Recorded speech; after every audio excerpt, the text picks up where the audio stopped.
Welcome in. I'm so glad you're joining me today. We're jumping right into a deeply personal explainer that really touches the hearts of so many of us in this community, honoring the heart of the family home. If you're 50 or over and you're looking to downsize or maybe move closer to family, you already know that selling your home is so much more than just a real estate transaction, right? Closing the door on a place that's held decades of your life is a major, major life event. So, giving that transition the emotional space and respect it absolutely deserves is exactly what we're going to focus on today. There's a quote I just love. A home is not just a building. Over the years, it becomes the backdrop to everything. I mean, think about it. It's the kitchen where you fed the kids breakfast while rushing out the door. It's the living room where you waited up late, and the backyard where you celebrated all those big milestones. It's completely natural to find it incredibly hard to leave this space. And please, hear me when I say this. Feeling the profound emotional weight of this move is absolutely not a weakness. It's just a deeply human response to one of the biggest transitions you'll ever face. You aren't being overly sentimental here. You're just being honest about what this home has meant to you.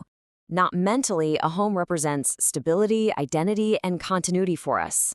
Mental health professionals and groups like the AARP actually recognize that disrupting this profound connection, even when it's 100% your choice to move, can stir up a genuine, sometimes overwhelming mix of grief, anxiety, and even a little guilt. If you've lived in the exact same property for 20 or 30 years, feeling like you're leaving a piece of yourself behind is totally normal. Grieving the past while feeling anxious about the future doesn't mean you're making the wrong decision. It just means you're human. So, a wonderful first step in processing all of this is to actually name the specific things you're going to miss. And I don't just mean the house in general, but those little sensory details. Maybe it's the specific quality of the light on a quiet winter afternoon, or the exact sound that old back door makes when it latches shut. Or maybe it's the smell of the garden right after a May rain. Honestly, acknowledging these hyper-specific details helps make the goodbye real. It makes it intentional rather than just letting it all happen in a blur while you're frantically packing up boxes. This brings us to a deeply comforting psychological shift. You see, we have a tendency to fuse our memories right into the drywall and the floorboards. But let's separate them for a second. The physical building itself is really just a container. The memories, the love, the laughter, those ordinary Tuesday evenings sitting in the den, those are the contents, and those belong entirely to you. You're not leaving your life behind. You're literally just emptying the container and taking everything that truly matters with you to your next chapter. Section 1. Beautiful ways to honor the memories. Okay, so first, before the movers arrive and all that familiar chaos sets in, I highly recommend taking a quiet, unhurried walk through the house. You can do this totally alone or with your loved ones, whatever feels right. But here's the key. You aren't doing this to check on packing progress or to look for scuff marks on the baseboards. You're doing this simply to be fully present in the space one last time. Just let the memories surface naturally without rushing them away. It's such a beautifully respectful way to honor the space that sheltered you for so long. Next up, take photographs, but do it with purpose. Now, I don't mean those bright, wide-angle photos real estate agents use for the listing, right? Capture the deeply personal, intimate moments that you're going to want to look back on in 10 years. Snap a picture of the exact view from the kitchen sink, or maybe those little height marks penciled onto the pantry door frame. Photograph the patch of garden that always bloomed first, or the little corner of the living room where the afternoon light hits just right. These are the real visual anchors of your personal story.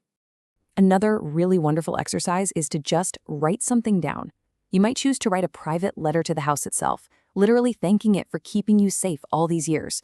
Or perhaps a letter to the next family, sharing the joy you hope they find within its walls. Or, you can simply spend some time journaling your thoughts. You don't ever have to share this with anyone. The physical act of putting your memories and feelings into words can really help you process the transition, and it makes it feel complete in a way that just loading up a moving truck simply can't do. Never underestimate how much emotional weight small gestures can carry. Think about passing on a piece of the home, like maybe a cutting from your favorite rosebush or a special reading lamp to a loved one, and make sure to tell them the story behind it. Or you could share a final, really simple meal in the empty dining room just to officially mark the ending of one era and the start of a brand new one. This is especially helpful for kids and grandkids who process transitions so much better when they're actually included. You could even put together a little memory box with a spare key or a pressed flower from the yard to gracefully bridge your old chapter to your new one. As you tape up those final boxes, please keep this vital truth in mind. Moving forward is not the same thing as forgetting.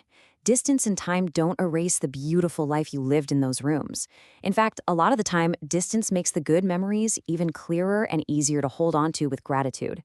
It is completely honest and beautifully human to feel profoundly sad about leaving your family home, while simultaneously feeling genuine relief about moving to a space that's going to be easier to manage and just better suited for the life you're living right now.